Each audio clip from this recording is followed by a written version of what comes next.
seperti yang bisa dilihat, di sini ada garis-garis tanda henti seperti ini yang fungsinya itu untuk melakukan physical distancing antar pengendara. Sebelum adanya garis-garis ini, biasanya para pengendara itu hanya berhenti secara asal dan antara pengendara yang satu dengan yang lain itu jaraknya cukup dekat, sehingga dengan adanya garis-garis ini itu cukup membantu melakukan physical distancing.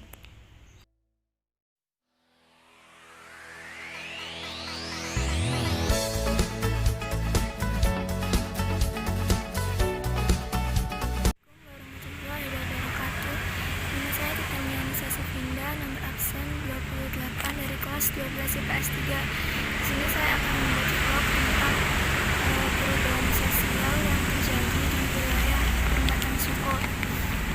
Jadi definisi perubahan sosial itu sendiri menurut Lauer, perubahan sosial itu dimaknai sebagai perubahan-perubahan fenomena sosial di berbagai tingkat kehidupan manusia, mulai dari tingkat individu sampai tingkat dunia. Sedangkan menurut Samuel Koenig, perubahan itu sebagai modifikasi yang terjadi dalam pola kehidupan manusia.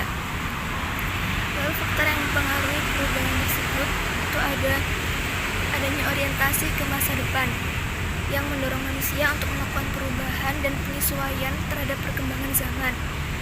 Sebagai contoh, garis tanda henti tadi itu termasuk adanya orientasi ke masa depan karena itu merupakan penemuan baru selama masa pandemi ini. Itu juga bermanfaat untuk kehidupan nanti. Lalu yang kedua yaitu tidak puasnya masyarakat terhadap bidang-bidang kehidupan tertentu. Sebagai contoh, sejak adanya pandemi ini, masyarakat itu dihimbau untuk tetap berada di rumah. Namun, banyak yang merasa tidak puas dengan keadaan ini karena mereka tidak bisa memenuhi kebutuhan hidupnya. Maka dari itu pemerintah pun memberikan solusi dengan dikeluarkannya sistem new normal.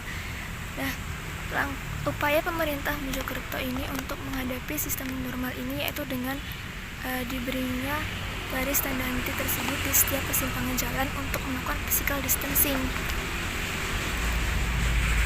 Lalu proses perubahan yang terjadi ini termasuk dalam penyesuaian masyarakat terhadap perubahan. Karena sejak diberlakukannya garis tanda henti ini, masyarakat itu juga melakukan penyesuaian dengan berhenti sesuai dengan garis-garis yang ada, atau bisa juga disebut sebagai adjustment atau penyesuaian. Lalu ada juga beberapa masyarakat yang tidak mematuhi garis itu dan berhenti dengan asal tanpa memperhatikan garis yang ada, atau itu juga bisa disebut sebagai maladjustment. Lalu proses perubahan ini juga termasuk dalam arah perubahan untuk menjadi lebih baik, karena dengan adanya garis tanda henti ini, masyarakat menjadi lebih tertib dan juga bisa melakukan physical distancing.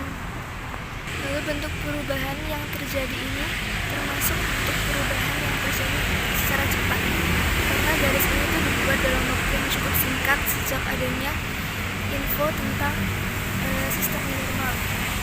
Lalu selain itu juga termasuk bentuk perubahan yang dikehendaki atau direncanakan. Jadi adanya garis tanda henti ini termasuk sudah direncanakan oleh Dishub Kota Mojokerto sejak diinfokannya sistem new normal.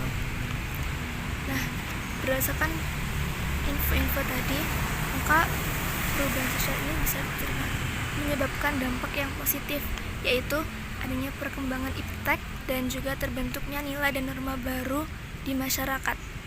Sekian vlog hari ini, semoga bermanfaat. Assalamualaikum warahmatullahi wabarakatuh.